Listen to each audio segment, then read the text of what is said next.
Good morning, ma'am. I am Jadioriel Hamero. Among report is about the information age. Information age is isa ka modern era where computer, internet o digital nga technology nga nakausab sa pamaagi sa atong pag-communicate o negosyo o pagkuha og information nga nagpadala parehas sa kanang new opportunity. So ang isa is events in history. So mao ni siya ang example. So man ang year of mga events. So kang isa is beginnings of Egyptian hieroglyphics writing. So ang example ni is kanang ang mga sinaunang Egyptian daw kay kanang mag-ukit sila o kanang mga simbolo sa mga pader na bato para itala ang mga kwento at batas. So next is tortoise shell or oracle bone. So ang example ani kay kanang ang mga Chinese daw na kanang manghula kay kanang sumulat sa mga bato ng hayop upang hulaan ang kanang mga hinarap nila. So ang sunod ato kay papyrus roll. Ang example ani kay kanang gumagamit ang Egyptian ng mga papyrus scroll tulad ng maagang papel upang magsulat daw sila ng mahahalagang teksto. So mao siya. So next is Chinese small scale writing was developed. So mao siya ang example. Ang mga opisyal na dokumento so ay gumagamit ng maayos at masining na mga karakter at istilong ito. So mao siya. Sunod is woodblock printing and paper was invented by the Chinese. So example ani kay ang mga teksto daw nga kanang ilang drawing kanang ginaukit nila sa kahoy nya gibot nila tinta tas kanang giduot nila sa papel. So mo to siya ang example. Next is Samuel Johnson Dictionary Standardized English spelling. So example ani ang dito is kanang ginatabangan na niya ang tanan sa England na baybayin daw ang ilahang istoryahon.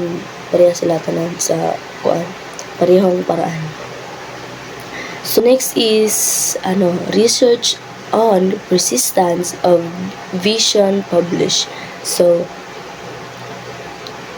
example ni kay kanang nalaman ng mga siyentista kung bakit nakikita ang ating mga mata ang mga still image bilang mahalaga para sa mga pelikula. So marto ko na research mo. Next is first viable design for digital computer. So ang halimbawa ani is ang mga ideya ng isang programmable machine na ay pinanganak ng humahantong sa mga modern nga mga computer.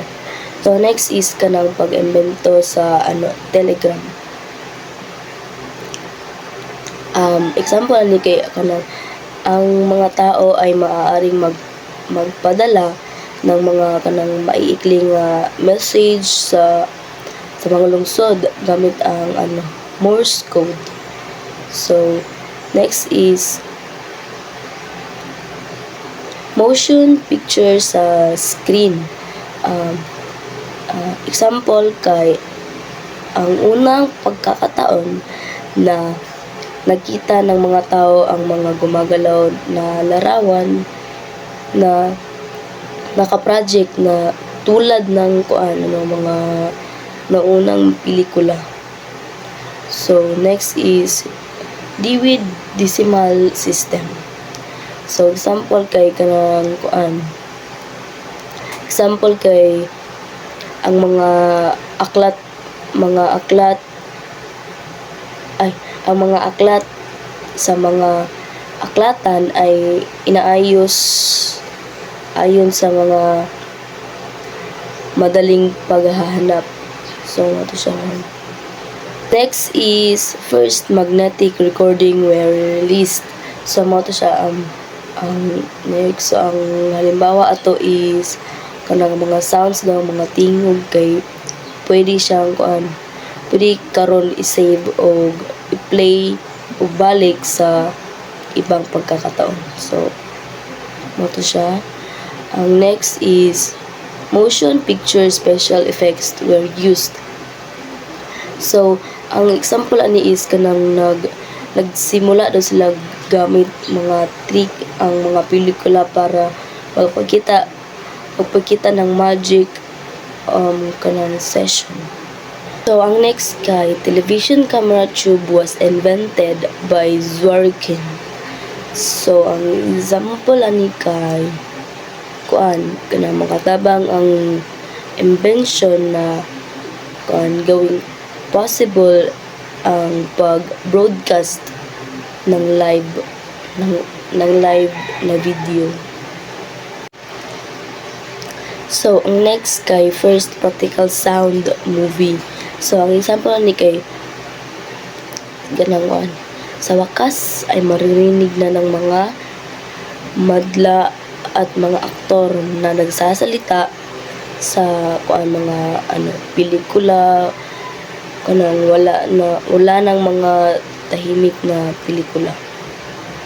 Sunod is regular scheduled television broadcasting began in the US. So, example ani is maaring manood ang mga pamilya ng mga kanang schedule sa program mula sa bahay sa television.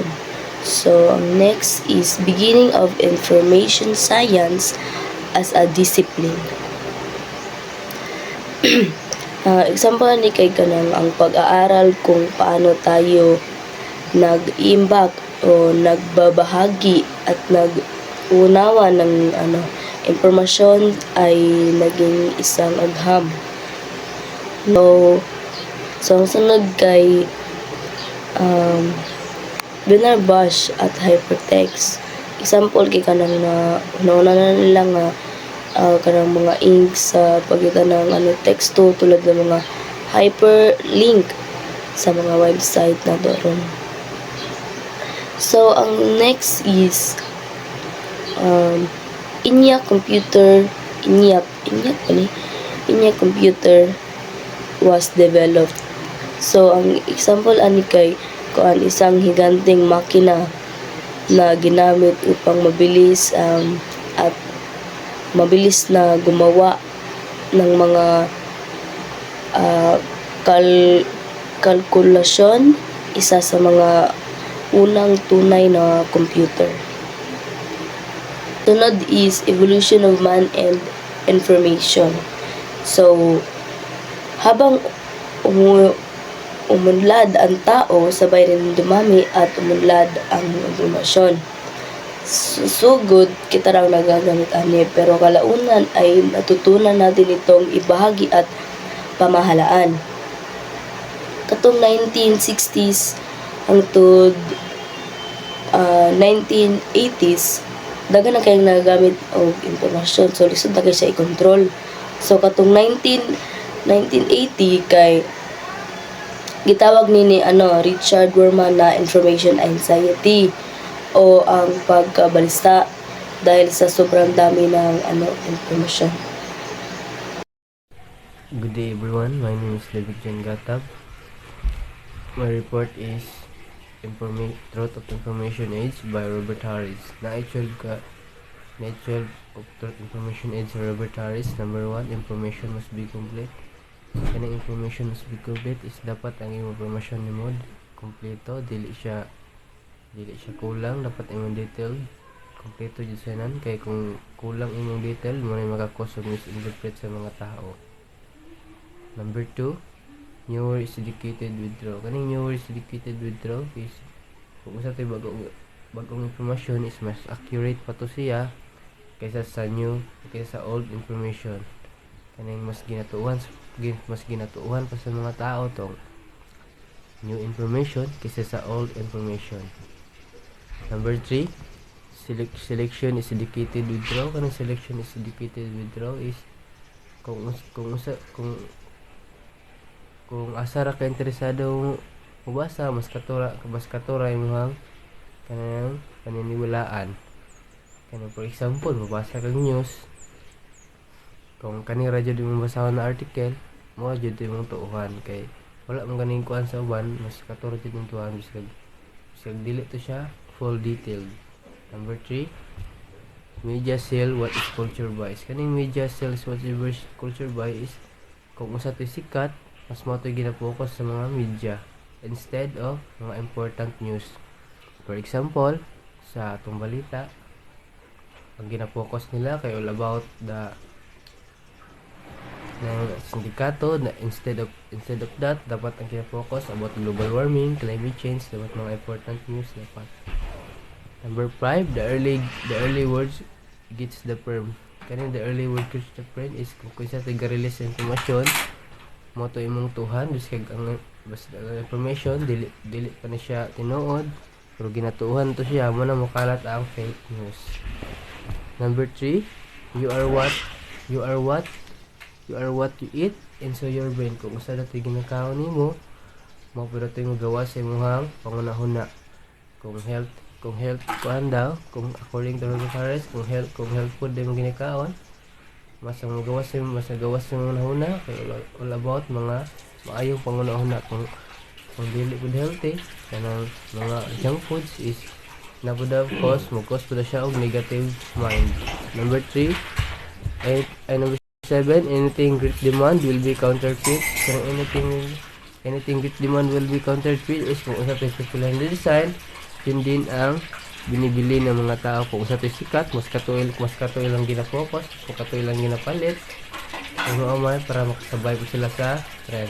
Number 3, ideas are seen as controversial. Kaning ideas are seen as controversial is most information, pag na ma-release information, mag-question ka sa mo sarili kung tama ba ni siya, mali ba ni, mag-question ka kung tinuod ba ni siya, sigaran mong good, dagang fake news, labaw na sa social media.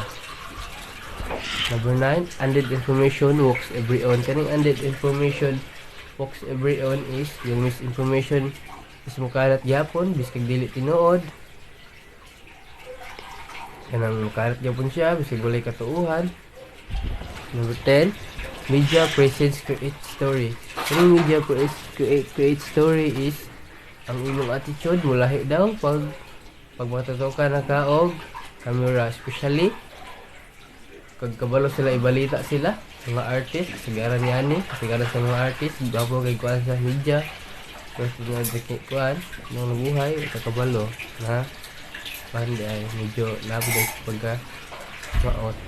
Number 11, the medium selects the message. Kaning the medium selects the message is mas ginapaboran sa media ang mga trahedya kaysa sa kalambuan sa tuang bansa. For example, kung kikuan og na about mga trahedya to lang gina-focus, wala sila ga-focus sa good news, mga climate change, mamawar gyapon sila. Number 12, the whole truth is pursuit. Kaning the whole truth is pursuit is mas ginapili nila ang informasyon nga atong makita biskag dili kinahanglan, mao ra gyapon sila mas gina-focus to nila tong mga news na dili mga important kaysa sa mga important news. O mao ra to.